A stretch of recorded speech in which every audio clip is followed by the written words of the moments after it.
सहनाववतु सहनौ भुनक्तु सह वीर्यं करवावहै तेजस्विनावधीतमस्तु मा विद्विषावहै।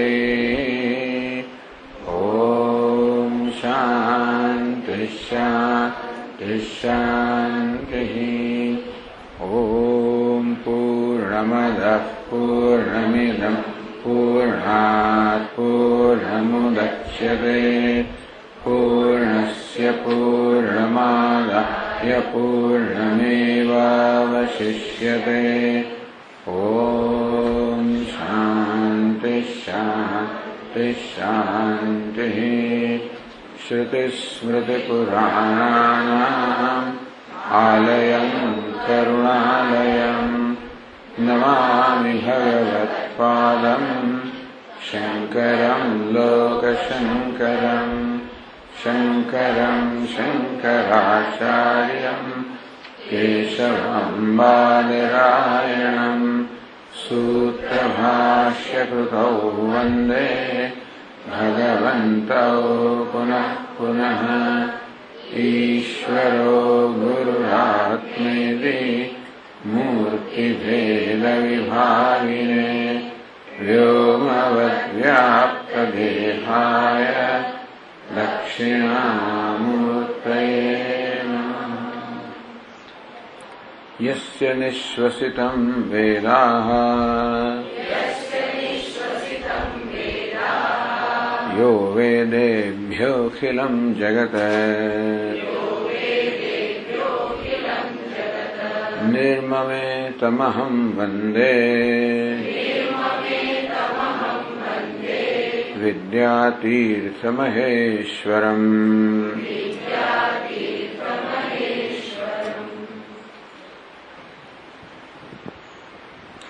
तदेवं अध्यात्म विद्या अधिगम अध्यात्म विद्या साधु समागम वासना क्षय અને પ્રાણસ્પંદ નિરોધન આ ચાર ઉપાય બતાવે.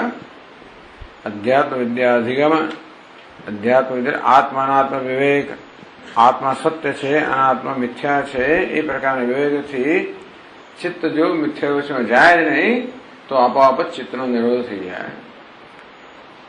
એ અધ્યાત્મ વિદ્યાનો બોધ કરવા છતાં પણ વારંવાર સમજના આપણે કે ભૂલાઈ જાય તો વળી પાછું એનો બોધ કરવા માટે અને સ્મરણ કરવા માટે સાધુ સંગ સમાગમ, સાધુનો સમાગમ કરવો, સાધુઓ સતત આપણને બોધ આપે અને સ્મરણ કરાવે. આપણે સમજ ના પડતો એનું ભૂલી જતા હોઈએ તો સમજ પાડે અને યાદ કરાવે. એ પણ ના થાય તો કારણ કે આપણામાં ધારો કે દર્પ, દંભ આ પ્રકારની આસુરી વૃત્તિઓને કારણે આ સાધુ સંઘમાં જઈએ તો કે લાભ ન મળતો હોય તો વાસના ક્ષય. તો દૈવી વાસનાથી આ વાસનો ક્ષય કરવો, પછી સાધુ સંઘમાં, પછી અધ્યાત્મ એવી તો પ્રાણસ્પંદ નિરોધનમ. અથવા એ પણ ન થાય તો એટલે કે વાસનાઓ પણ એવી દુર્દમ્ય હોય એને ક્ષીણ ન કરી શકાતી હોય તો પછી આ પ્રાણાયામની વાત કરવામાં આવી. અથ તદુપાયભૂતમ સમાધિ વક્ષ્યામઃ. ચિત્તનો નિરોધ કરવાનો ઉપાય બતાવે. હવે આ સમાધિ જેનો ઉપાય છે બતાવે છે. પંચભૂમિ ઉપેતસ્ય, ચૈત્યની 5 ભૂમિ છે. ભૂમિકા કહેવામાં આવી યોગશાસ્ત્રમાં. ક્ષિપ્તમ, મૂઢમ, વિક્ષિપ્તમ, એકાગ્રમ, નિરુદ્ધમ. આ પ્રકારે ચિત્તની 5 અવસ્થાઓ આ બધી જાણીતી વસ્તુઓ છે. ટૂંકમાં આપણે પણ આ બધાથી થોડા પરિચય હોવું જોઈએ. ક્ષિપ્ત, વિક્ષિપ્ત, એકાગ્ર, મૂઢ, એકાગ્ર અને નિરુદ્ધ. તો પહેલી ક્ષિપ્તમ એટલે આ બધી શાસ્ત્ર વાસના, દેહ વાસના, બધી વાસનાઓની અંદર જ જે વર્તમાન છે એ મન કેવું છે? ક્ષિપ્તમ. એટલે વિષયમાં જ વૃત્તિવાળું દૈત્ય દાનવોનો ચિત્ત આવું હોય ક્ષિપ્ત. નિદ્રા તંદ્રાદિગ્રસ્તમ મૂઢમ. નિદ્રામાં તંદ્રામાં જ હંમેશા ગ્રસ્ત હોય તમોગુણમાં એ મૂઢ છે. એમાં અધર્મ, અજ્ઞાન વગેરે વગેરે હોય. કાદાચિત ધ્યાનયુક્તમ ક્ષિપ્તા વિશિષ્ટતા વિક્ષિપ્તમ. એ ક્ષિપ્ત કરતા વિશિષ્ટ છે, એટલે ક્યારેક ક્યારેક ધ્યાનમાં લાગે અને ક્યારેક ક્યારેક વિષયોમાં જાય. આ કેવું છે? વિક્ષિપ્ત. એની વાત કરવામાં આવતી હોય સામાન્ય રીતે યતો યતો નિશ્ચરતી મનશ્ચંચલમ સ્થિરમ. તો ધ્યાનના વિષયમાંથી પછી વિષયમાં જતો રહે, પાછું આવે. આ પ્રકારના ચિત્તને વિક્ષિપ્ત કહેવામાં આવે. ક્ષિપ્ત તો બહાર જ રહે, મૂળ તો ક્યાંય રહે જ નહીં. વિક્ષિપ્ત ચિત્ત કેવું છે? ક્યારેક બહાર અને ક્યારેક અંદર. એટલે પહેલા મૂળ તમોગુણી, ક્ષિપ્ત રજોગુણી, વિક્ષિપ્ત, જેમાં કંઈક સત્વગુણનો પ્રવેશ થયો છે. તત્ર ક્ષિપ્ત મૂળયો સમાધિ શંકા એવ નાસ્તિ. જે ચિત્તમાં તમોગુણ છે અને અત્યંત રજોગુણ છે એને સમાધિ એટલે ચિત્તની સંપૂર્ણ શાંત અવસ્થા શક્ય જ નથી. વિક્ષિપ્ત હેતુ ચેતસી, અને વિક્ષિપ્ત ચિત્ત હોય તો પણ સમાધિ શક્ય નથી. જસ્તુ એકાગ્ર ચેતસી, તો ચિત્ત એકાગ્ર થાય ત્યારે સંભૂતમ અર્થમ દ્યોતયતે. જે અર્થ છે એને જ્ઞાન કરાવે. ક્ષીણોતિ ક્લેશાન, ક્લેશને ક્ષીણ કરે, કર્મબંધને શિથિલ કરે અને નિરોધ માટે ચિત્તને અભિમુખ બનાવે. એકાગ્ર, ક્ષિપ્ત, વિક્ષિપ્ત, મૂઢ, આ ત્રણ તો સમાધિમાં યોગ્ય નથી, પણ એકાગ્રતા હોવી જોઈએ ચિત્તની. સંપ્રજ્ઞાત સમાધિ, અસંપ્રજ્ઞાત સમાધિ, આ પ્રકારે વાત કરવામાં આવી. હવે સમાધિના 8 અંગ છે, તો એ અષ્ટાંગની આ ગ્રંથકાર સંક્ષેપમાં ચર્ચા કરે છે. તો પહેલું યમ, નિયમ, આસન, પ્રાણાયામ, પ્રત્યાહાર, ધારણા, ધ્યાન અને સમાધિ, 8 અંગ છે અસંપ્રજ્ઞાત સમાધિના. તો યોગ એટલે ચિત્તવૃત્તિ નિરોધ. બધી વૃત્તિનો નિરોધ થઈ જાય અને યોગ શાસ્ત્ર નિર્બીજ સમાધિ કહે, અસંપ્રજ્ઞાત સમાધિ કહે, એ જ યોગ. એના 8 અંગ છે. તો યમ, નિયમ વગેરે. તો પહેલા યમ કહે અહિંસા, સત્ય, અસ્તેય, બ્રહ્મચર્ય, અપરિગ્રહ યમઃ. અહિંસા, સત્ય, અસ્તેય, બ્રહ્મચર્ય, અપરિગ્રહ, આ 5 યમ છે. અને યમ કેમ કહે? હિંસાદિભ્ય નિષિદ્ધ ધર્મેભ્ય યોગિનમ યમયંતી યમઃ. અને યમ કેમ કહેવામાં આવે? કારણ કે હિંસા કહો, જૂઠાણું કહો, ચોરી કહો, સંગ્રહ કહો, વ્યભિચાર કહો, આ બધા વિરુદ્ધ ધર્મ છે, નિષિદ્ધ. શાસ્ત્રમાં જે નિષેધ કરવામાં આવ્યો છે એ તો યોગીને જો ન જવું જોઈએ. એટલે પહેલું તો પગથિયું કહ્યું છે શું ન કરવું જોઈએ. આમ આપણા મનમાં આવી વૃત્તિઓ રહેલી છે, હિંસા કરવાની, જુઠ્ઠું બોલવાની, ચોરી કરવાની, આવું રહેલું છે. અને તેથી જો આપણે અવિવૃત્તિને વશ થઈએ તો નિષિદ્ધ પ્રવૃત્તિ થાય અને તો આપણે આપણો પોતાનો જ વિનાશ ન થઈએ. અને તેથી એ નિષિદ્ધ પ્રવૃત્તિમાંથી રોકે છે, માટે આ 5 વ્રતોને યમ કહેવામાં આવે. પછી 5 નિયમ, યમ પછી નિયમ: શૌચ, સંતોષ, તપ, સ્વાધ્યાય, ઈશ્વર પ્રણિધાનાની નિયમ. શૌચ, સંતોષ, તપશ્ચર્યા, સ્વાધ્યાય, ઈશ્વર પ્રણિધાન અને 5 નિયમ કહેવામાં આવ્યા. કેમ નિયમ કહેવામાં આવ્યા?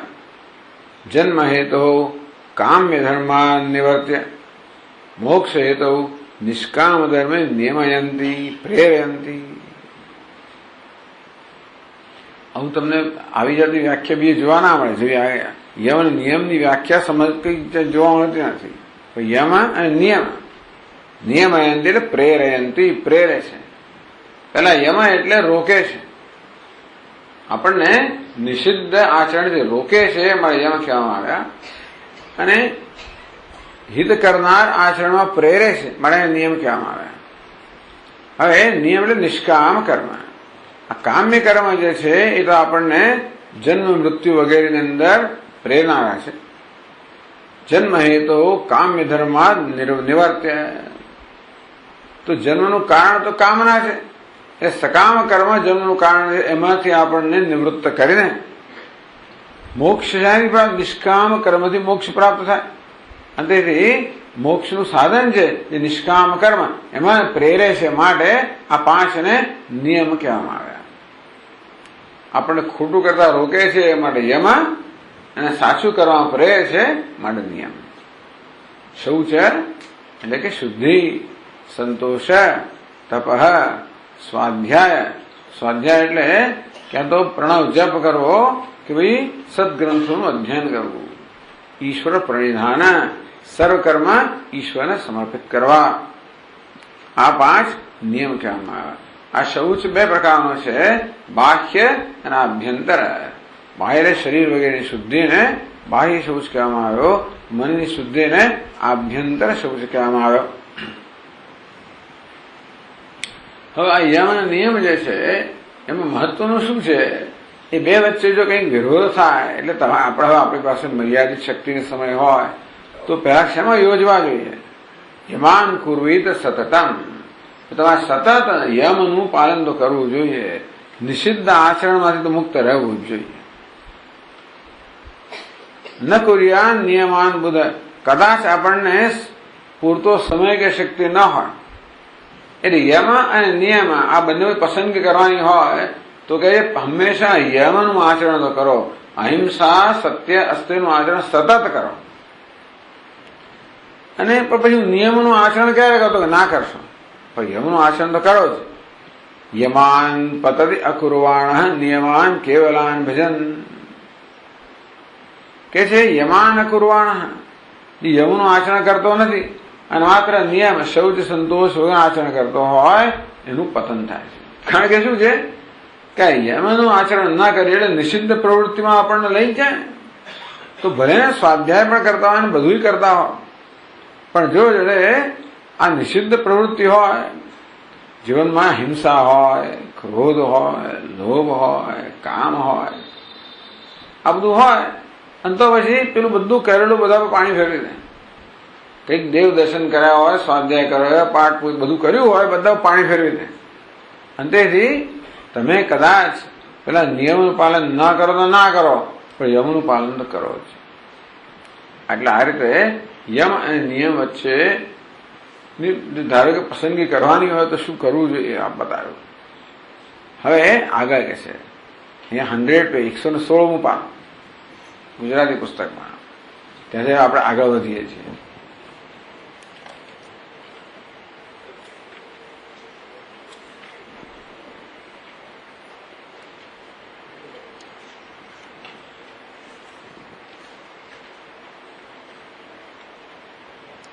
આમ તો 115 પાનામાં છેલ્લી 3 પંક્તિમાં કહે છે. આમાં લાખો ભૂલો છે પણ કઈ વાંધો નહીં, ચાલો. આમ બહુ એટલે કોઈ વાંચતું નથી એટલે વાંધો નહીં આવ્યો હોય.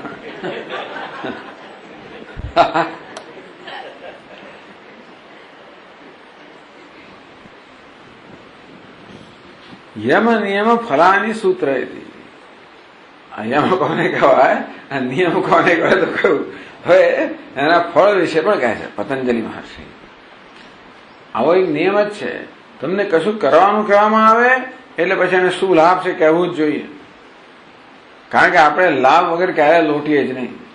એટલે આવી તકલીફ શું કરવા ઉઠાવી ભાઈ? યમાં એટલે મારા આચરણ પર નિયંત્રણ કરવું, મારી સ્વાભાવિક પ્રવૃત્તિ પર નિયંત્રણ કરવું. એવું કરે મને લાભ શું થાય? અથવા નિયમ એટલે જે પ્રવૃત્તિ કરતો નથી મારે કરવી ખાસ. યમમાં આપણી સ્વાભાવિક પ્રવૃત્તિનું નિયંત્રણ, નિયમમાં એ વિશેષ પ્રવૃત્તિનું આચરણ. એટલે બંનેમાં કષ્ટ રહેલું છે. તો એવું કષ્ટ આપણે ક્યારે સહન કરીએ? જ્યારે એનાથી આપણને લાભ મળતો હોય ત્યારે. એટલા માટે પતંજલિ મહર્ષિ આ પ્રત્યેક યમા, અહિંસા, સત્ય, અસ્ત્ય પ્રત્યેક યમા, શૌચ, સંતોષ પ્રત્યેક નિયમ નું પાલન કરવાથી શું મહાન ફળ મળે છે એની વાત કરે છે. આ કોઈ સામાન્ય વસ્તુઓ નથી, બહુ મોટી વસ્તુઓ છે એ કહે છે.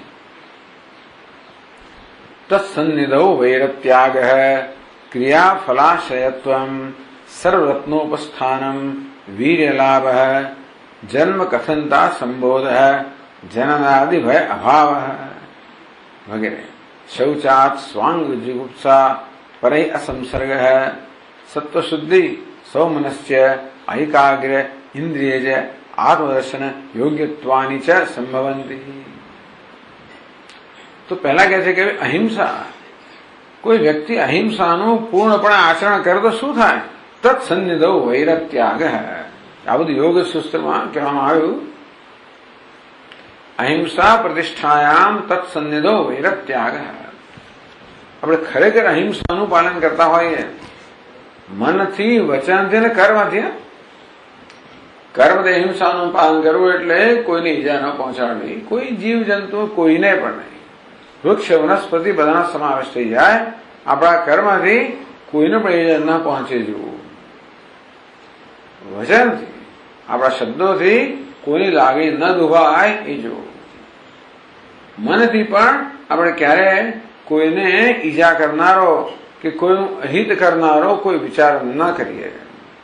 આ મન, વચન અને કર્મ, આ ત્રણેય સ્તરે પૂર્ણ અહિંસાનું પાલન કરવામાં આવે ત્યારે તત્સન્નિધૌ, અહિંસક છે ને એની સન્નિધિમાં વૈરત્યાગ. આ પ્રાણીઓ પોતાનું સ્વાભાવિક વૈર છોડી દે. સર્વ પ્રાણીના બધા પ્રાણીઓ એની સન્નિધિમાં વૈરનો ત્યાગ કરી દે.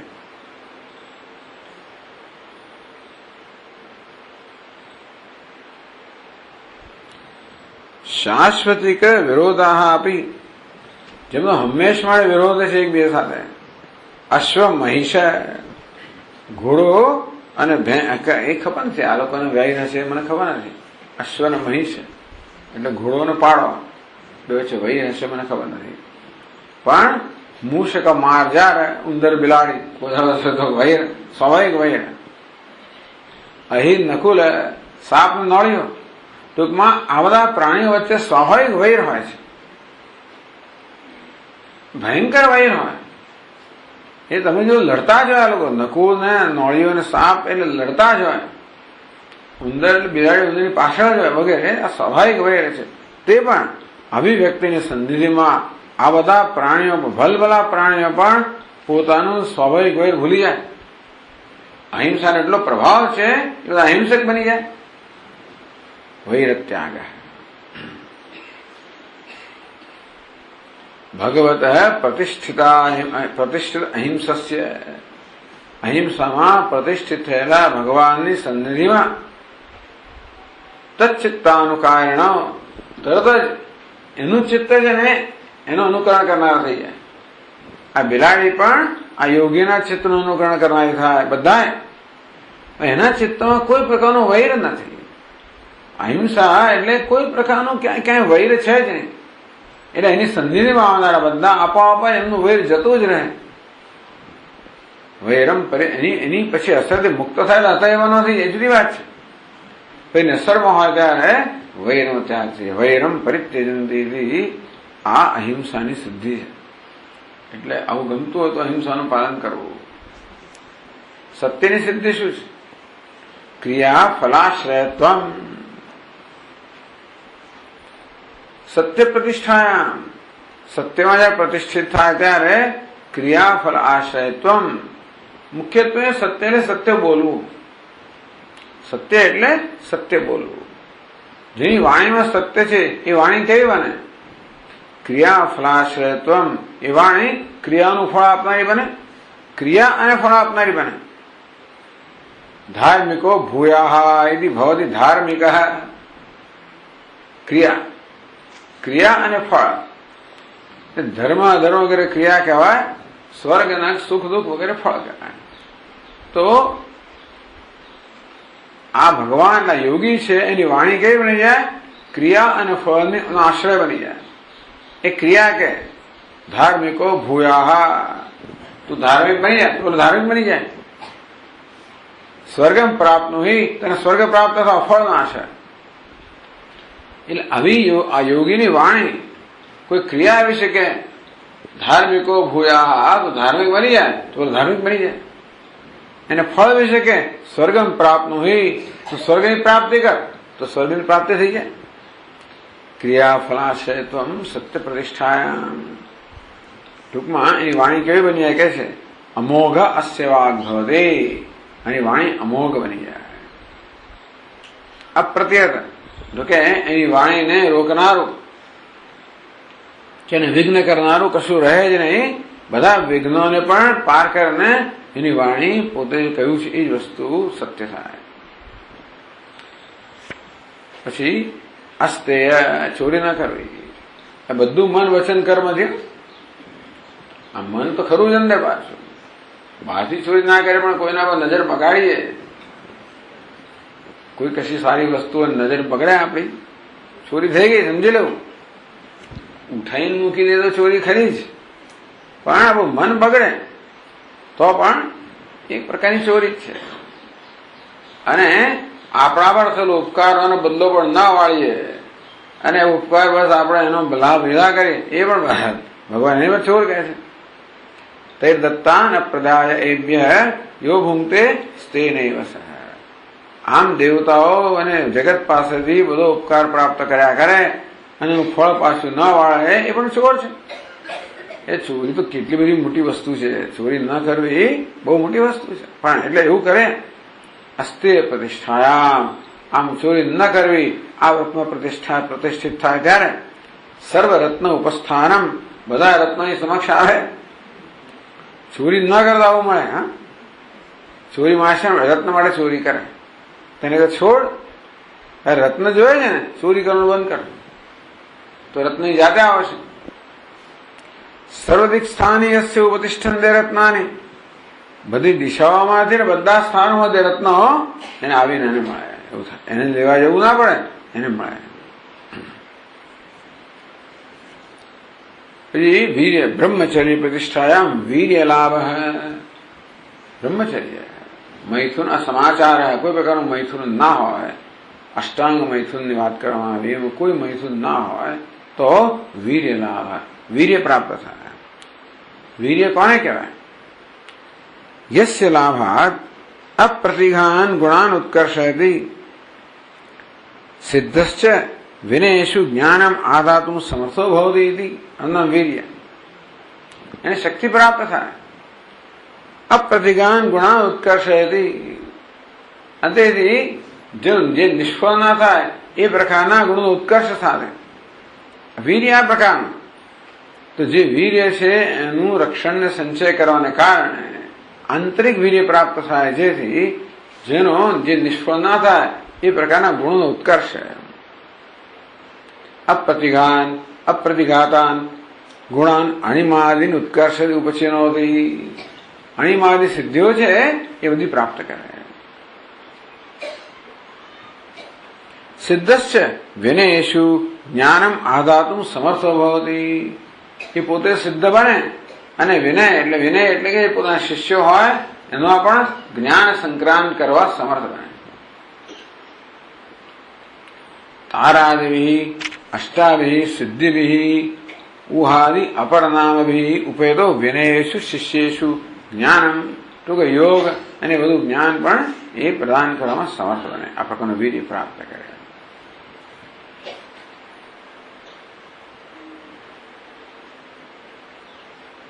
અપરિગ્રહ. અપરિગ્રહ એટલે કશી વસ્તુ વણજોગું ન સંઘરવું. જે જરૂરી નથી એ કશી વસ્તુનો સંગ્રહ ના કરો, એટલે કશો સંગ્રહ ના કરવો, કોઈ પ્રકારનો સંગ્રહ ના હોવો. એટલે શું થયું? માત્ર ઈશ્વરના આશ્રિત થઈ ગયો, પ્રકૃતિના આશ્રિત થઈ ગયો. બસ એ પોતે કશો સંગ્રહ કરતો જ નથી. ભગવાનને આપવો તો આપે અને ના આપવો જ ના આપે. એની પાસે કઈ જ નથી.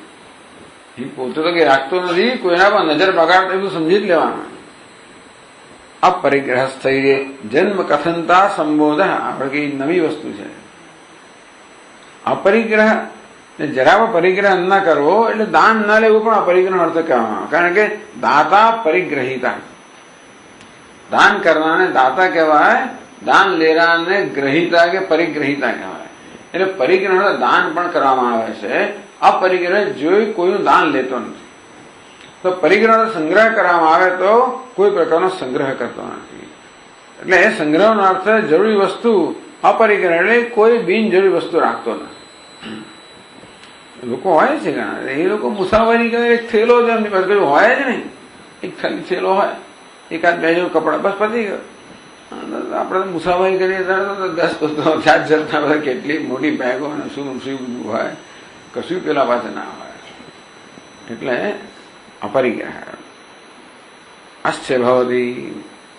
તો જન્મ કથનતા, જન્મ કથમ, કથમ એટલે કેમ, કથનતા એટલે કેમ પણ, આ જન્મ કેમ થયો એ પ્રકારનો સંબોધ, એ પ્રકારનો બોધ થાય.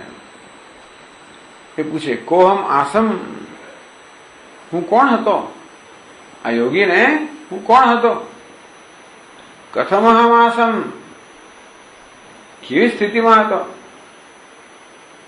કિમ સ્વિત ઇદમ, આ શરીર કેવું છે, શું છે, કથમ સ્વિત ઇદમ, આ શરીર કેવી રીતે બન્યું, શાનું બનેલું છે, કેવા ભવિષ્યામઃ, ભવિષ્યમાં શું થઈશ, કથમ વા ભવિષ્યામઃ, કેવી રીતે થઈશ, ભૂતકાળ વર્તમાન, ભૂતકાળમાં શું હતો, કેવી સ્થિતિમાં હતો, આ વર્તમાન શરીર છે શું છે, કેવું છે, શેનું બનેલું છે, ભવિષ્યમાં શું થઈશ, કેવો થઈશ.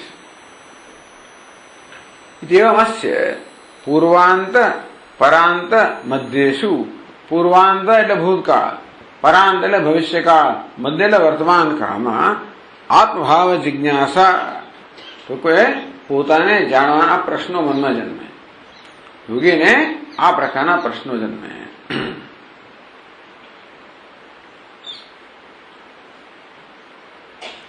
જિજ્ઞાસા નહીં પણ એનું જ્ઞાન પણ થાય. ટૂંકમાં સંબોધ, જિજ્ઞાસાનો બંને અર્થ કર્યો. કારણ કે પછી એવું છે ને કે સન પ્રત્યય છે ને, એટલે સન પ્રત્યય છે એટલે અવગતિ પર્યંતમ જ્ઞાન. જ્યાં જ્ઞાન થાય ત્યારે આ સન પ્રત્યય, જિજ્ઞાસા ક્યારે પૂરી થાય, જ્ઞાન થાય ત્યારે. એટલે પ્રશ્ન જન્મે અને જ્ઞાન જન્મે, ભૂતકાળનું, વર્તમાનનું, ભવિષ્યનું. અપરિગ્રહથી આવી સિદ્ધિ પ્રાપ્ત થાય.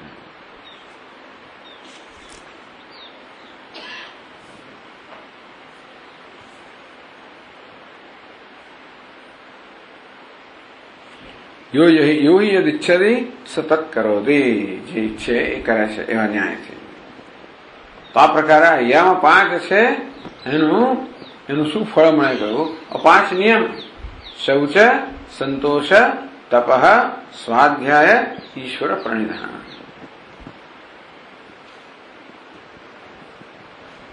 જનનાદિ ભય અભાવ, જન્મ કથનતા સંબોધ, જનનાદિ ભય અભાવ, ફરી પાછો જન્મવાના ભયનો અભાવ. શૌચાત સ્વાંગ જુગુપ્સા, શૌચ 2 પ્રકારનો શૌચ છે, બાહ્ય અને આભ્યંતર. ટૂંકમાં આપણા શરીરને મૃત જલાભ્યામ, માટી, જળ કે સાબુ વગેરે સાફ રાખવું, આપણો વસ્ત્ર, બહારની સ્વચ્છતા અને પવિત્રતા.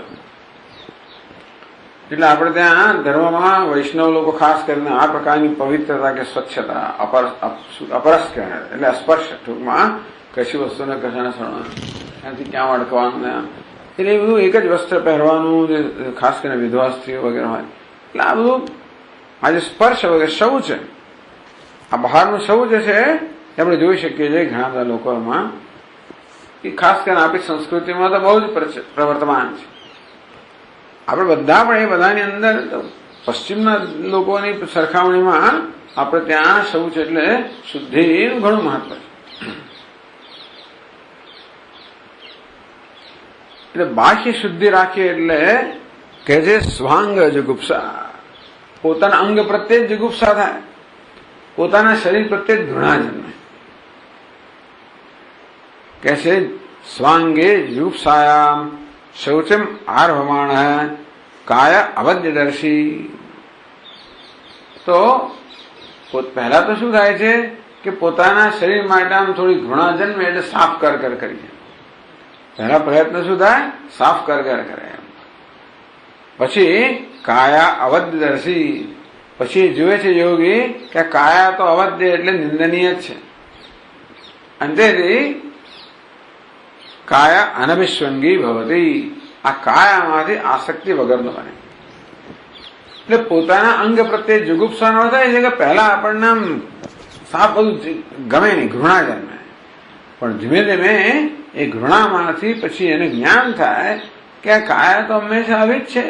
તમે ગમે તેટલું સાફ કરો તોય શું, કારણ કે જે મળમૂત્ર વગેરે ભરેલી છે, ગમે તેટલું સાફ કરો તો પવિત્ર થવાની જ નથી. સ્વભાવ પવિત્ર વસ્તુને ગમે તે તો પવિત્ર નથી થવાની. અને માટે છેડા કાયા માટે અસંગતા જન્મે.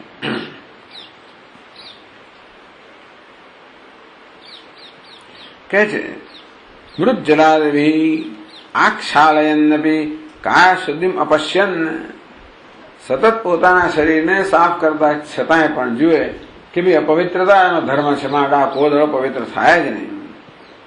કાય શુદ્ધિમાં પશ્યન, કોઈ દિવસ કાય શુદ્ધિ થઈ જ ના શકે. એટલે કથમ પર, એટલા માટે. અને પછી પરહી અસંસર્ગ, બીજા કોઈના શરીર સાથે ક્યારે એને સંસર્ગ કરવાની ઈચ્છા જન્મે જ નહીં. આ જે શૌચ એની બાહ્ય શૌચની સિદ્ધિ. જો આંતરિક શૌચ કોને કહેવાય? રાગ દ્વેષ વગેરે મલિનતાથી મન મુક્ત હોય એને આંતર શૌચ કહે છે. એનાથી શું થાય? સત્વ શુદ્ધિ, સૌમનસ્ય, ઐકાગ્ર્ય, ઇન્દ્રિય છે, આત્મદર્શન યોગ્યત્વાની છે. આંતરિક શુદ્ધિ આપણે ટૂંકમાં એની આપણે ચર્ચા કરી. આંતરિક શુદ્ધિ જે વાત ચાલી જ રહી છે, બધું કામ વાસનાક્ષય મનોનાશમાં પણ સારી રીતે ગઈકાલે આપણે કહ્યું કે આપણા મનમાં જયારે જયારે પણ અનિચ્છનીય વૃત્તિ જન્મે ત્યારે પ્રતિપક્ષ ભાવનાથી એને નિવૃત્ત કરવી. જેવી રીતે આપણા વસ્ત્ર પર એકાદ ડાઘ પડ્યો હોય તો ડિટર્જન્ટથી સાફ કરી, તેવી રીતે આપણા મનના પોત પર એકેય ડાઘ પડે, જરાક ઈર્ષા જન્મી, જરાક ક્રોધ જન્મ્યો, કંઈ પણ જન્મ્યું, તરત એને પ્રતિપક્ષ ભાવનાથી સાફ કરી નાખી. આ પ્રકારે જે પોતાના મનને બધા પ્રકારની અશુદ્ધ વૃત્તિ મુક્ત રાખે છે, આ પ્રકારનું શૌચ છે જેનું મન પવિત્ર થઈ ગયું છે. સત્વ શુદ્ધિ, ટૂંકમાં અહીં અંતઃકરણની શુદ્ધિ પ્રાપ્ત થાય. સૌમનસ્ય, મન શાંત અને સૌમ્ય બને.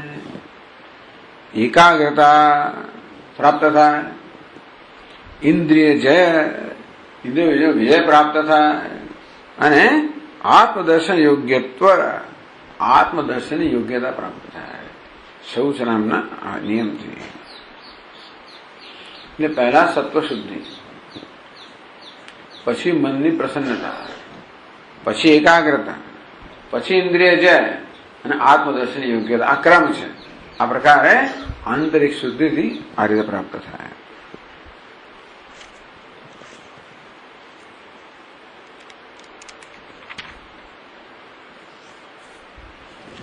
આ બધું શું કહે છે ખબર છે? એનો અર્થ એ થયો કે આ બધો સ્વભાવ બદલાઈ જાય. મેડિકલ સાયન્સ કહે છે કોઈ સ્વભાવ બદલાય નહીં, ખોટી વાત છે. બધો સ્વભાવ બદલાઈ જાય માણસનો. અમુક વૃત્તિઓ તો સ્વાભાવિક જ છે, કોઈ દાડો ના બદલાય એવું બધું કહેવામાં આવે છે આપણને. પણ યોગશાસ્ત્રમાં કહેવામાં આવ્યું કે આપણે આ પ્રકારના વ્રતોનું પાલન કરીએ તો આપણા સ્વભાવમાં બધી જ રીતે પરિવર્તન આવી જાય, સંપૂર્ણ પરિવર્તન આવી જાય. તો પછી સંતોષ, સંતોષાત અનુત્તમ સુખલાભ. તો સંતોષ રાખો જીવન, બસ જે છે એનાથી સંતોષ. અપ્રાપ્ય પરિત્યજ્ય સંપ્રાપ્તે સમતામ ગતઃ. શું છે? અદૃષ્ટ ખેદા ખેદો સંતુષ્ટ કથ્યતે. બસ અપ્રાપ્તમ, જે નથી એની ઈચ્છા જ નથી, જે નથી એની જરૂર નથી, જે છે એ પૂરતું છે. અદૃષ્ટ ખેદ આખેદ તેનો ખેદ અખેદ કશું જન્મતું જ નથી. આ મનુષ્યને સંતુષ્ટ કહેવાય, પ્રસન્ન કહેવાય. રામચંદ્રની પ્રસન્નનું વર્ણન કર્યું ને તુલસીદાસજી મહારાજ કે રાજ્ય મળવાનું છે એટલે કે હર્ષનો આવે કે નથી, વનમાં જવાનું છે એટલે ખેદ પણ નથી. આવો સંતોષ કોઈ સામાન્ય વસ્તુ નથી. એકે સંતોષાત અનુત્તમ સુખ લાભ. એકાદ વસ્તુને પકડો થાય બહુ થઈ ગયો. પકડી એટલે પકડી પછી, જો કે બધી વસ્તુ આવે જ એમાં, એકને પકડો એટલે બધાને પકડવા જ પડે. પછી અહીં હિંસા કર્યા કરીને સંતોષ રાખે એવું શક્ય જ નથી. પરંતુ અમને એકાદ વ્રત પણ ગમી ગયું. ગાંધીએ સત્યને પકડ્યું અને અહિંસાનું સાધન ગણ્યું. પણ શૌચને પકડો. પણ શૌચ એટલે બાહ્ય શૌચ, એ પણ ઘણી વસ્તુ કરતી હોય છે. એટલે કેટલી બધી ના આખો દાડો જરાક સ્નાન જરાક બધે ચાલ્યા કરે પછી એ બધું. પણ જે હોય તે એટલે શૌચ સંતોષ જીવનમાં આ તો સમજી શકે, આ તો કરાયું છે સંતોષ. ભગવાને જે નથી આપ્યું એની મને જરૂર નથી, જે આપ્યું છે એ પૂરતું છે. એટલે મનમાંથી માગવાની ઈચ્છા ન જામે. પેલું મને મળે તો કેવું સારું, એવું નહીં. એ તો અસંતોષ જ થયો. છેવટે શરૂઆતમાં એવું થાય. એમ કરતા કરતા એક દિવસ એવો આવે જયારે મનમાં ઈચ્છા જન્મે જ નહીં. ત્યારે મન સંપૂર્ણ પ્રસન્ન આપોઆપ એકાગ્ર બની જાય, સમાધિસ્થ બની જાય. આ એક એક વ્રત વાસ્તવમાં આપણને છેક સુધી લઈ જનારા છે. અનુત્તમ સુખ લાભ, જેની ચડ્યાથી કોઈ સુખ એવું સુખનો લાભ થાય. એટલે અહીંયા કહે છે યચ્ચ કામ સુખમ લોકે યચ્ચ દિવ્યમ મહત સુખમ તૃષ્ણા ક્ષય સુખસ્યૈતે નારત ષોડશીમ કલામ.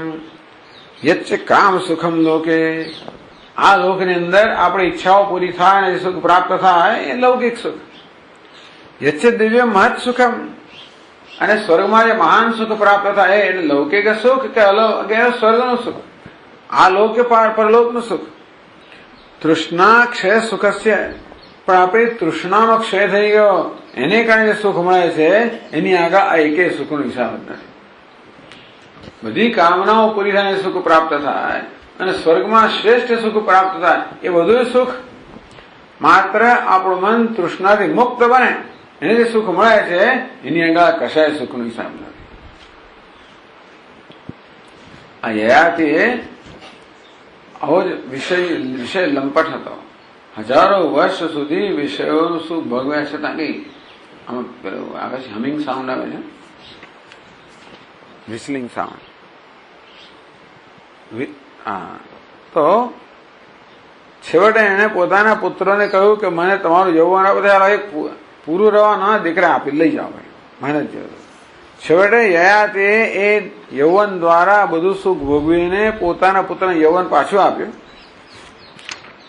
યયાતેના પૂરવ યૌવનમ અર્પયતા.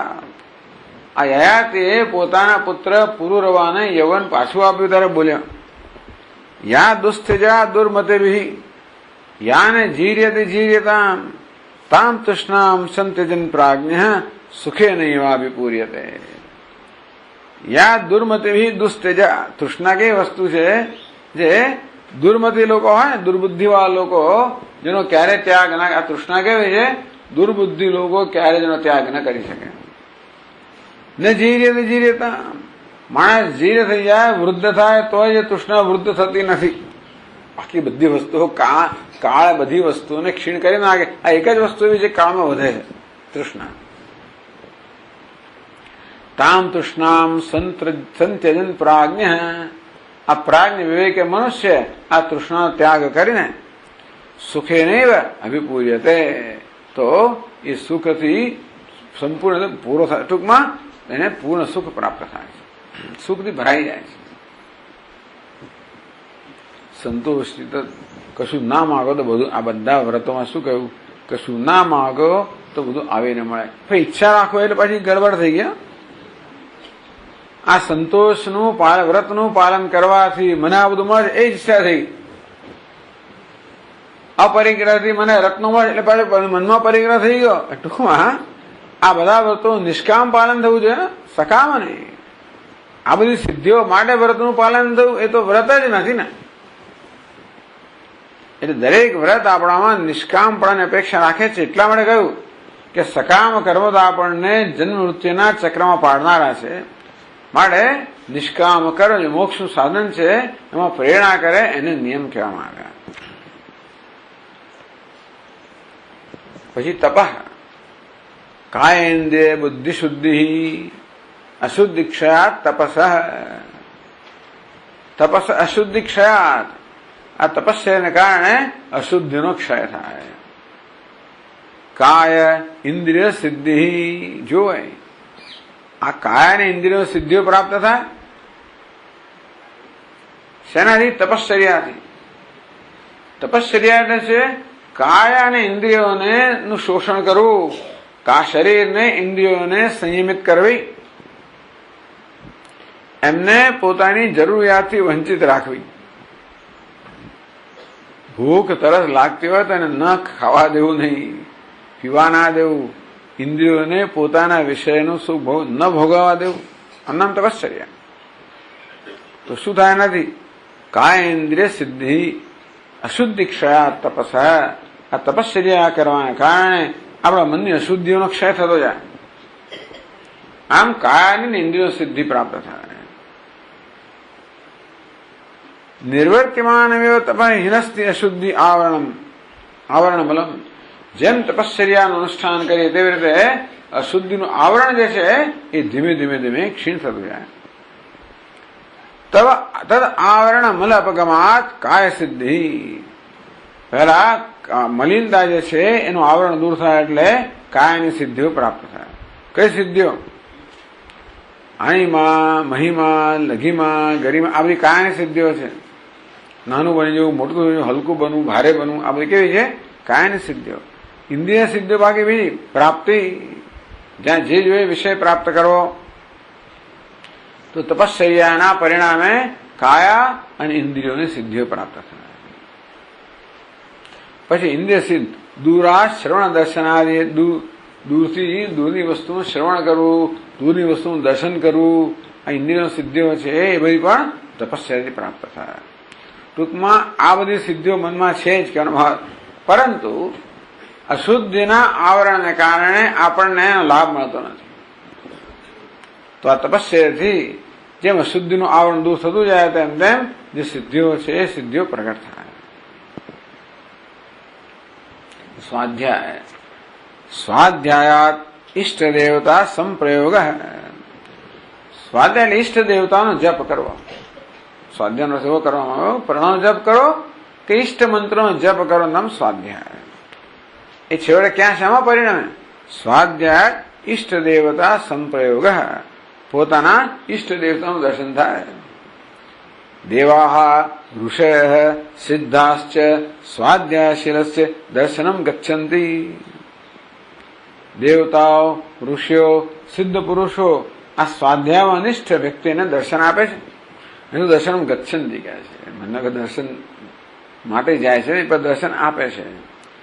કાર્ય ચ અસ્ય વર્તન્તે, એના કાર્યમાં મદદરૂપ થાય છે. એને અનુગ્રહનો અનુભવ થાય છે ને બધાને. તો ઈષ્ટ દેવતા કહો, ઋષિ કહો, સિદ્ધ પુરુષ કહો, આ બધા એને દર્શન આપે છે, એના કાર્યમાં મદદરૂપ થાય છે. શાનાથી? સ્વાધ્યાયથી, જપથી. પેલી તપની સિદ્ધિ, આ જપની સિદ્ધિ.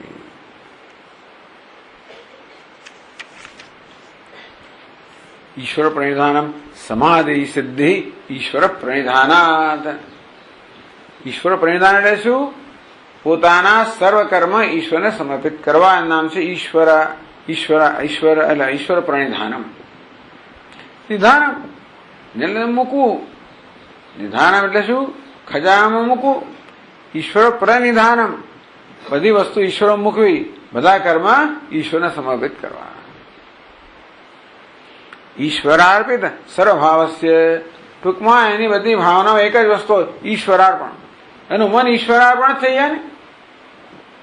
ઈશ્વરાર્પિત સર્વભાવસ્ય, પોતાનું સર્વસ્વ ઈશ્વરને સમર્પિત કરવાને કારણે સમાધિ સિદ્ધ થાય.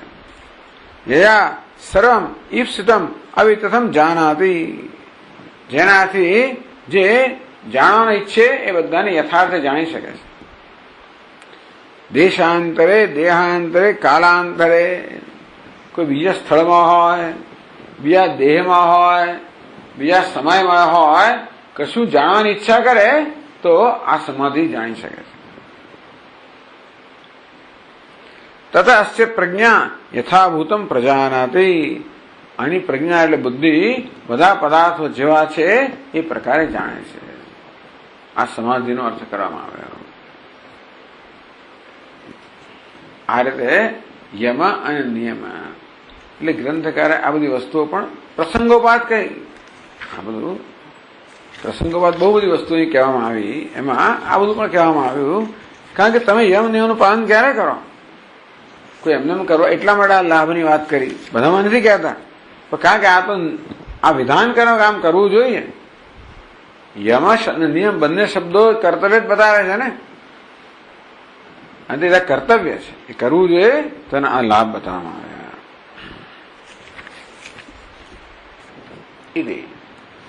આગળ કહે છે હવે આસન પ્રાણાયામ વ્યાખ્યાતો.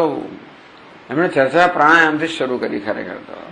કેમ? કારણ કે આ પ્રાણના નિરોધથી મનનો નિરોધ થાય એટલા માટે આ પ્રાણની જ મુખ્ય ચર્ચા કરી. પણ જોડે જોડે બધા 8 અંગને પણ સંક્ષેપમાં કહી દે છે. ત્યાં યોગ વાસિષ્ઠમાં તો કહેવામાં આવ્યું કે ભાઈ તમે પ્રાણનો નિરોધ કરો તો ચિત્તનો નિરોધ થઈ ગયો એટલે બીજું કરવાની જરૂર ના રહે એવું લાગે. પણ એમ પ્રાણાયામ ક્યારે થાય? આસન હોય ત્યારે. એ ક્યારે હોય? આ યમ નિયમ હોય ત્યારે. બાકી સીધ સરખું બેસવું અઘર છે. મગજ બેસવા જ ના દે ને આપણું. જ્યાં સુધી મનમાં સ્વસ્થતા ના હોય ત્યાં મન આપણે જંપીને બેસવા જ ના દે. એટલે કહ્યું ને કે બીજા બધા કાર્યો જે છે બધા કાર્યમાંથી પણ તમે નિવૃત્ત થઈ જાઓ અને એને શેષ અંગનું ધ્યાન કરો ત્યારે આસન તમારું સ્થિર બને. હવે પછી શું છે? યમ નિયમ, પછી આસન, પછી પ્રાણાયામ, પછી પ્રત્યાહાર. આટલું યાદ રાખવું છે. અમુક વસ્તુ આપણે યાદ રહેવી જોઈએ. એટલે ત્યારે નોટમાં આટલું લખજો, રોજ ગોખી નાખો. આટલું સમાધિ ષટક સંપત્તિ તો કઈ, સાધના ચતુર્થ સંપત્તિ તો કઈ, વગેરે વગેરે. આ મનની 5 અવસ્થાઓ કઈ, આ યોગના 8 અંગો કયા, વધારે નહીં તો યમ કેટલા, નિયમ કેટલા, બીજું કશું નહીં તો લોકો તમને પ્રભાવિત તો થશે જ. કડકડાટ બોલી જશે તમે એટલે તો હા બરોબર છે એટલો લાભ તો થશે, બીજો કશો લાભ ભલે ના થાય. યમ ને નિયમ ને ઘેર રહે આપણે બોલીએ તો એટલો તો લાભ થશે કે લોકો ખરેખર હા ખરો આને આવડે છે. તો યમ નિયમ આસન પ્રાણાયામ, પછી આવે છે પ્રત્યાહાર. આ બધી વસ્તુ બોલવી જ સારી છે, અંદર જવું અઘરું છે. કારણ કે એક નિયમ લીધો આપણે સત્યનો, આખી જિંદગી એમાં ખોવા થઈ ગયેલા, આખી જિંદગી સમર્પિત કરી ત્યારે સત્યનો સાધક છું. સાધકના સાધક જ રહ્યા, ઘણા સિદ્ધ બની ગયા. તો વિચાર કરો કે આ બધી સિદ્ધિઓ આપણે એમના જીવન જોઈ શકીએ ને. સત્યના ઘણા સાધકો પણ આ માણસે તો જાણે બધું જાહેર કર્યું એટલે આપણે ખબર છે, બીજા બધા જાહેર ના કરે એટલે ખબર ના પડે. પણ કેવા ત્યારે વાણીની તો બરોબર છે, પણ એ સિવાય અહિંસાની સિદ્ધિ વગેરેને કારણે કેટલા બધા લોકો એમના કેટલા લૂંટારા હોવાના બધા લોકો એમના પગે પડતા હતા. એમના શસ્ત્રો બધા એમના ચરણમાં મૂકી દેતા હતા.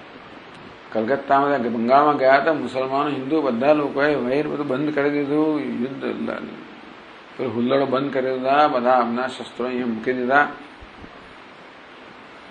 ભલા લોકો એની સામે કહ્યું પંડિત જવાહરલાલ નહેરુ હોય કે સરદાર પટેલ હોય કે ભલભલા લોકો ગમે તેવા વાઘ અને સિંહ અને જેવા બધા ત્યાં છે ને એકદમ બધા ડાયા ડમરા થઈ જતા. ટૂંકમાં એટલે આ પ્રકારનો એ લોકોનો સ્વભાવ જતો રહેતો હતો. ત્યાં આગળ બહાર નીકળે જે બોલવું એ બોલે, ત્યાં કોઈ કશું બોલે નહીં, ત્યાં જે કહે એ જ કરે. એટલે ટૂંકમાં માણસોનો સ્વભાવ જે છે એ પણ ત્યાં આગળ જતો રહેતો હતો. હવે દેખાય છે આપણને. એટલે આ બધું જે કહ્યું છે આ યોગ શાસ્ત્રમાં એ બધું હકીકત છે. પ્રત્યાહારમ સૂત્ર, પ્રત્યાહાર કોને કહેવાય? એટલે આ એક પછી એક પગથિયાઓ આવે જ. ભલે પ્રાણાયામ એટલે અષ્ટાંગ એવું કે સમજવાનું, નરો પ્રાણાયામ સમજવાનું નહીં, પણ પ્રાણાયામથી ચિત્ત નિરોધ થાય એટલે આ બધું સમજવાનું જ. આ બધું થાય પ્રાણાયામ, ભાઈ પ્રત્યાહાર થાય, ભાઈ ધારણા ધ્યાન આ બધું થાય જ એક પછી એક. તો પ્રત્યાહાર કોને કહેવાય? સ્વવિષય અસંપ્રયોગે ચિત્ત સ્વરૂપ અનુકાર ઇન્દ્રિયાણામ પ્રત્યાહાર ઇતિ. સૂત્ર એટલે સૂત્રો જ છે બધા. ટૂંકમાં કઈ જલ્દી સમજ પડવા છે જ નહીં, પણ એનું નામ એને સૂત્ર કહેવાય. અલ્પાક્ષરમ, આમાં સંદિગ્ધમ એટલે જેને સમજ પડે પણ સારવત સ્વવિષય અસંપ્રયોગે. એ દરેક સૂત્રકારની ભાષા જરા પોતાની હોય છે, એટલે એમના ભાષ્યકારો સમજી શકે, બાકી આ ભાષા સમજવી અઘરી હોય છે. દરેકમાં વ્યાકરણના પ્રયોગો અને બધા સમાસો જુદી જુદી પ્રકારે વાપરતા હોય છે. સ્વવિષય અસંપ્રયોગે, સ્વવિષય સંપ્રયોગ અભાવે, પોતાના વિષયો સાથે સંયોગ ન થાય. પ્રત્યાહાર કોને કહેવાય? ટૂંકમાં ઇન્દ્રિયો પોતપોતાના સ્થાનમાં આવીને શાંતિથી બેસી જાય. જો પેલા આસન એટલે શરીર આપણા અનુકૂળ બન્યું, પ્રાણાયામ એટલે પ્રાણ અનુકૂળ બન્યો, પ્રત્યાહાર એટલે ઇન્દ્રિયો અનુકૂળ બની, ધારણા ચિત્તને એકાગ્રતા ચિત્ત અનુકૂળ બન્યું, ધ્યાન વધારે અનુકૂળ બન્યું, સમાધિ અત્યંત અનુકૂળ બન્યું. આ ત્રણ ધારણા, ધ્યાન, સમાધિ ચિત્તને અનુકૂળતા જ બતાવે છે મેડમ. અને સંપૂર્ણ અનુકૂળ ક્યારે બન્યું? એ પોતાનું અસ્તિત્વ જ ત્યાં મૂકી દે છે.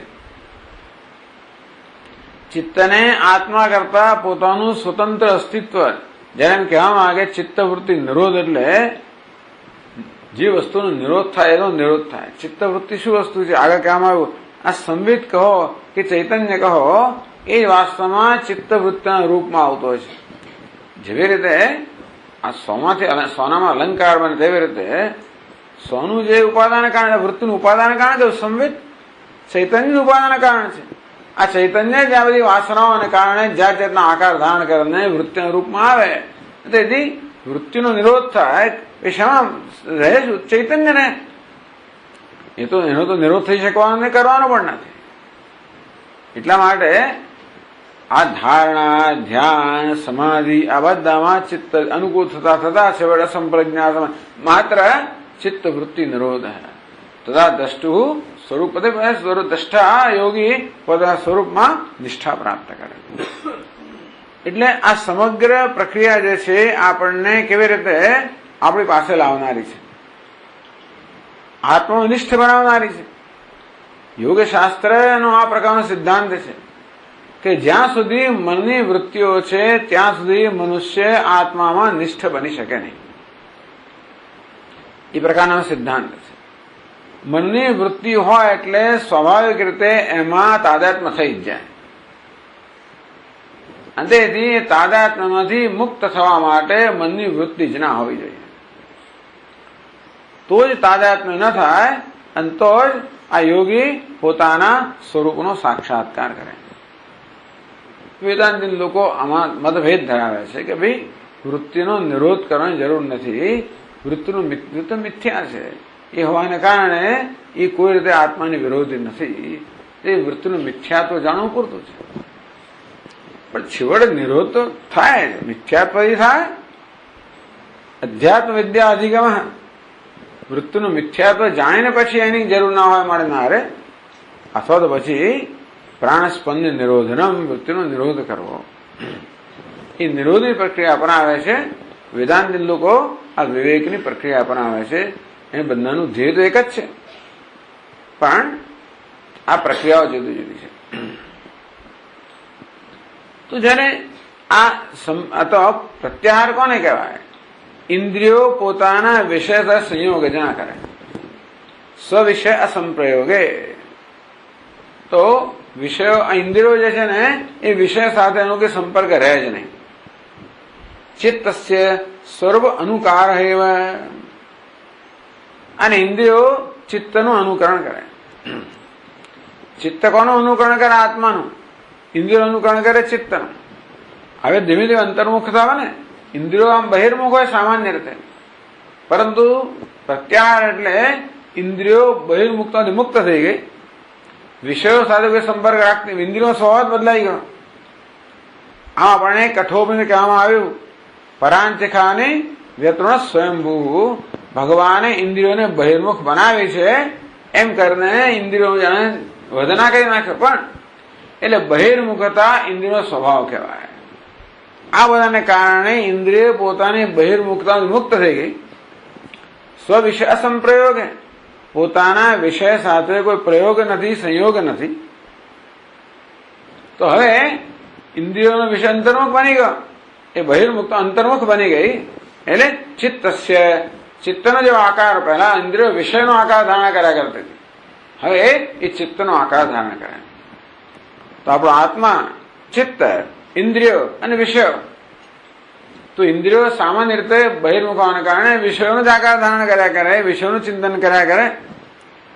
એમાંથી છૂટીને હવે એની જરૂર નથી લાગતી. વિષયનો સંપર્ક કર્યા વગર ઇન્દ્રિયનો સંતોષ જયારે હોય, ઇન્દ્રિય બિચારી ભૂખી હોય ત્યારે હંમેશા આ વિષયોમાં જાય, પરંતુ ઇન્દ્રિયની ભૂખ સંતોષાઈ ગઈ, એના આંતરિક શાંતિ પ્રાપ્ત થઈ. એટલા માટે વિષયનો પ્રયોગ કે સંયોગની જરૂરમાંથી મુક્ત થઈ ગઈ. ચિત્તસ્ય સ્વરૂપ અનુકાર અને એ ચિત્તનો આકાર લે, પછી ચિત્ત વળી પાછો આત્માનો આકાર લે, એટલે ઇન્દ્રિયો છેવડે આત્માનો જ આકાર લઈ લે. આ બધી વસ્તુઓ છેવડે આત્માકારમાં જ પરિણમે. એટલે ચિત્ત નિરોધે ચિત્તવત નિરુદ્ધાની ઇન્દ્રિયાણી. તો ઇન્દ્રિયો ચિત્તને અનુકરણ કરતી હોય તો ચિત્ત નિરોધ થઈ જાય, ચિત્ત શાંત થાય, ઇન્દ્રિયો આપોઆપ શાંત થઈ જાય. ન ઇતર ઇન્દ્રિય જેવત ઉપાયાંતર અપેક્ષતે. નહીં તો સામાન્ય રીતે આપણે એક એક ઇન્દ્રિયનો પર વિજય પ્રાપ્ત કરવાનો પ્રયત્ન કરીએ. ચક્ષુર ઇન્દ્રિયના વિષયમાં છોડાવીએ, શ્રોત્રેયને છોડાવીએ, એમ કરતા કરતા દરેક ઇન્દ્રિયને પોતાના વિષયમાંથી મુક્ત કરવા માટે, એટલે ઇન્દ્રિય પર વિજય પ્રાપ્ત કરવા માટે જુદો જુદો પ્રયત્ન કરવો પડે. પણ આ પ્રત્યાહાર કોને કહેવાય? બધી જ ઇન્દ્રિયો ચિત્તનું અનુસરણ કરે એટલે ચિત્તનો નિરોધ થાય, એટલે ઇન્દ્રિયો પછી જુદી ના રહે.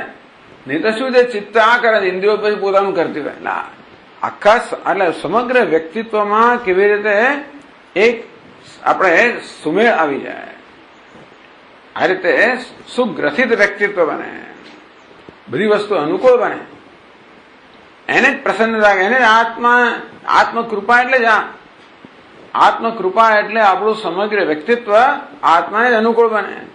નહીં તો ઇન્દ્રિયોનો સંસાર જુદો હોય અને મનનો સંસાર વળી બીજો હોય અને ચિત્તનો વળી પાછો ત્રીજો. અત્યારે એવું ચાલતું હોય છે. એટલે મારી ચાલા કરે, અંદર પેલી ઇન્દ્રિયને કંઈ કરવું હોય ને, મનને બીજું કરવું હોય, ચિત્તને ત્રીજું કરવું હોય. આ બધામાં સુમેળ આવી જાય. બધા છેવટે ચિત્ત આત્માને અનુકૂળ બન્યું, ઇન્દ્રિયો ચિત્તને અનુકૂળ બની. એટલે ચિત્ત જયારે આત્મામાં નિરુદ્ધ બને કે એકાગ્ર બને, ઇન્દ્રિયો પણ એકાગ્ર બને, નિરુદ્ધ બને, ઇન્દ્રિયો પણ નિરુદ્ધ બને. ન ઇતર ઇન્દ્રિય જેવત ઉપાયાંતર અપેક્ષતે. અને તેથી જુદી જુદી ઇન્દ્રિયોનો જય માટે જુદા ઉપાયની જરૂર ના પડે. કે છે યથા મધુકર રાજમ મક્ષિકા ઉત્પતંતમ અનુત્પતંતી.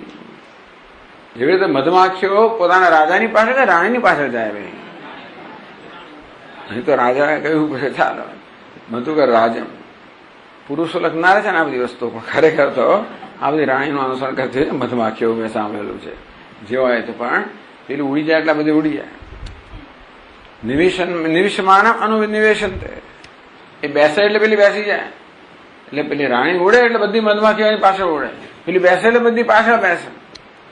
એવી રીતે ઇન્દ્રિયાણે ચિત્ત નિરોધે નિરુદ્ધાની. અંતે રીતે ઇન્દ્રિયો આ મધમાખીની જેમ ચિત્તનું અનુસરણ કરે, ચિત્ત નિરુદ્ધ થઈ જાય, ઇન્દ્રિયો નિરુદ્ધ થઈ જાય. એશ પ્રત્યાહાર. આ પ્રત્યાહાર છે. કેટલી બધી સમજ છે ને, તમે વિચાર કરો, આ વ્યક્તિત્વની કેટલી સૂક્ષ્મ અને ગહન સમજ આ બધી બતાવે છે. યોગ શાસ્ત્ર તો અત્યંત ઉત્કૃષ્ટ, બહુ ઉત્તમ શાસ્ત્ર છે. પણ આ બધાનો સ્વભાવ પૂરેપૂરો એમને આ સૂત્ર લખાય એને તમે લખો ને થાય ને તો શું થાય પછી? આ બધાને તો અનુસરણ કરનાર લોકો પોતાનું જીવનની પાછળ ખર્ચતા હોય છે. અને અધરતા લખ્યું તો ચાલે જ નહીં ને. દવાના આમ નથી, આમ મળશે ને પેલું મળશે ને ફલાણ મળશે, દવા કર્યા છે તો કયું થાય જ નહીં. એટલે એવું આમાં ચાલે ને. આમાં જે કે પ્રમાણે થવું જ જોઈએ. એ ક્યારે થાય? જયારે એટલું સૂક્ષ્મ જ્ઞાન અનુભવ બંને હોય ત્યારે.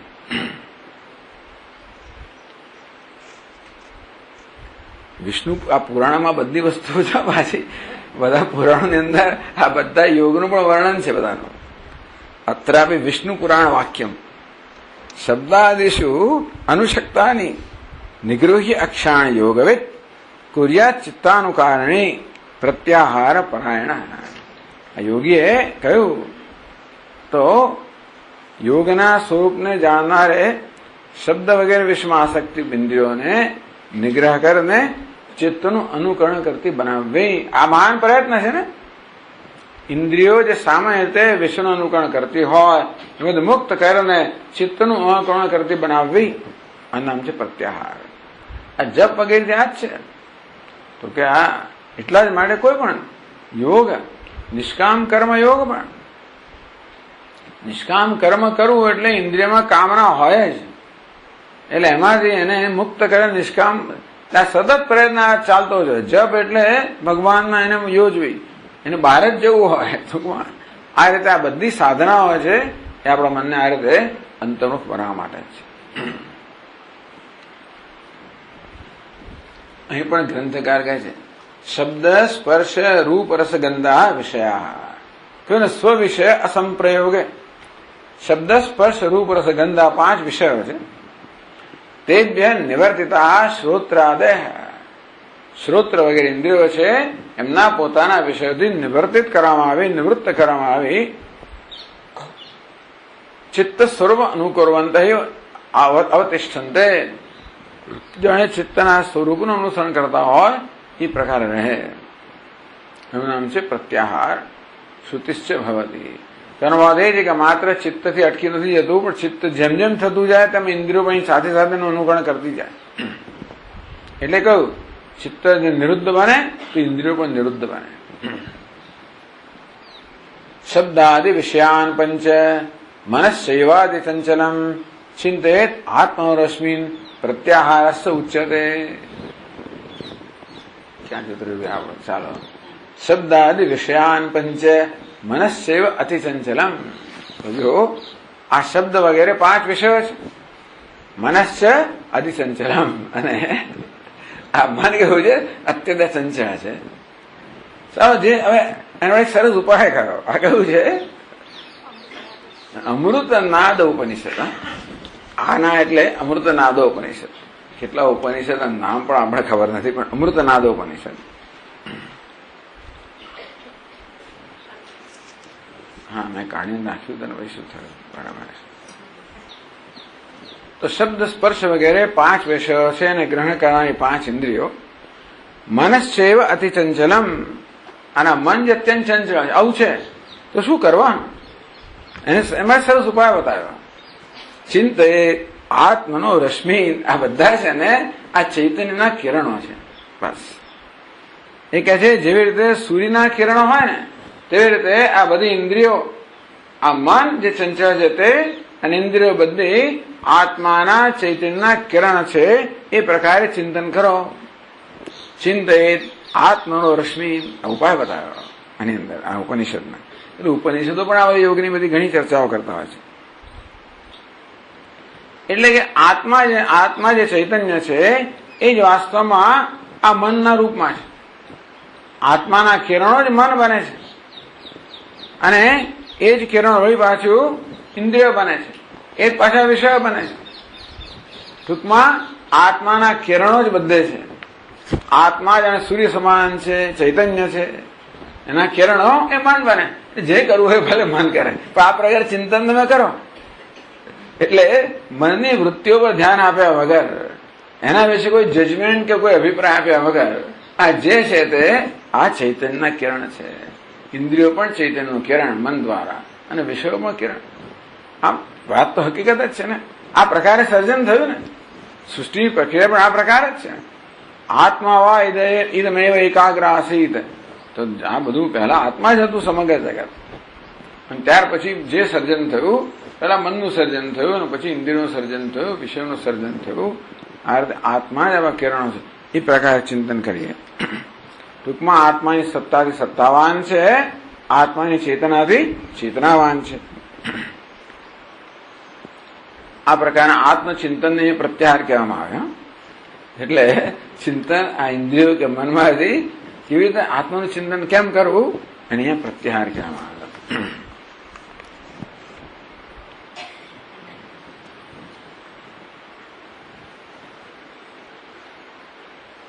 એ કહે છે અહીંયા ગ્રંથકારમાં સમજાવે છે શબ્દાદય વિષયાયેષામ શ્રોત્રાદિનામ તે શ્રોત્રાદય પંચ. આ શબ્દ સ્પર્શ વગેરેના 5 વિષયો છે એ શ્રોત્રાદી 5 ઇન્દ્રિયો છે. મનશ્ચ એવાથી ચંચલમ, મન છઠ્ઠું છે. એટલા માટે ઘણા બધા લોકો મનને ઇન્દ્રિય જ ગણે છે. મનઃષ્ઠાની ઇન્દ્રિયાણી એટલે મનઃષ્ઠાના, કારણ કે એક જ બધાનો સ્વભાવ એક જ છે એમ ગણીને એમને એક જ વર્ગમાં મૂકે છે.